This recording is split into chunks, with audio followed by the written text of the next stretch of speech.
Black কালারের মধ্যে। এটা কিন্তু যে কোনো কালারে কাস্টমাইজ করতে পারবেন, ঠিক আছে?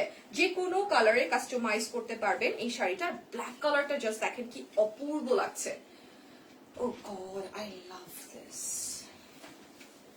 কি অপূর্ব সুন্দর এই ব্ল্যাক কালার। দেখাই, এটা আমার favourite so far, this is my favourite. এটা হচ্ছে ব্ল্যাক কালারের মধ্যে গোল্ডেন কালার দিয়ে কারচুপির ওয়ার্ক করা আছে, সিকোয়েনের ওয়ার্ক করা আছে। এট দ্য সেম টাইম আপনারা হচ্ছে এখানে জারি সুতার কাজ পেয়ে যাবেন। এটা হচ্ছে আঁচলটা, বর্ডারটা খুবই খুবই খুবই সুন্দর।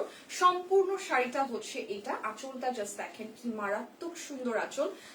মানে আমি আপনাদেরকে বলে বোঝাতে পারবো না। এটার থেকে যারা কখনো শাড়ি পরেনি বা কখনো শাড়ি পরে ইউজ টু না, তারাও কিন্তু শাড়িটা পরতে পারবে। আর এই ব্ল্যাক শাড়িটার মধ্যে আপনারা ছিটা ছিটা করে ওয়ার্ক পেয়ে যাবেন, এই ধরনের ওয়ার্ক পেয়ে যাবেন। আর শাড়িটা হচ্ছে আপনাদের ব্লাউজ পিস সহ রয়েছে। আমি ব্লাউজ পিসটা একটু দেখাই। এটা হচ্ছে আপনাদের ব্লাউজ পিসটা, ঠিক আছে? শাড়িটা কিন্তু ব্লাউজ পিস সহ রয়েছে। এই যে দেখেন, স্লিভ ওয়ার্ক সব সহ ব্লাউজ পিস রয়েছে। আমি জাস্ট আপনাদেরকে একটু ধরে দেখাই। Oh my god, this is look so luxurious, this is just amazing. হ্যাঁ, এটা অন্যরকম শান্তির বিষয়, ঠিক আছে?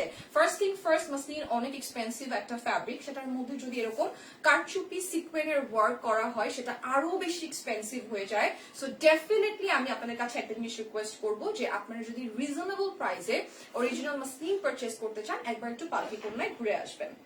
Just take a screenshot.